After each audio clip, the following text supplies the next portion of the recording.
What we're going to be talking about today is the future of cleaning and shaping. And interestingly, the future really is now. Before we can move into the future, however, we do need to look back a little bit at the past.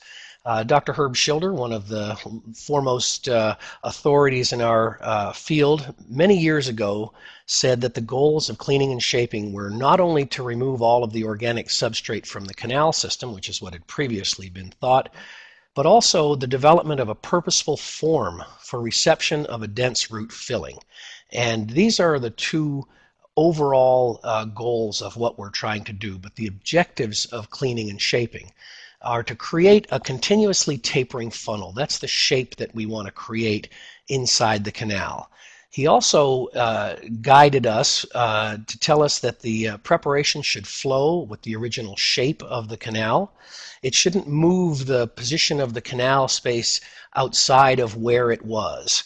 And also that we should maintain the spatial relationship of the original apical foramen.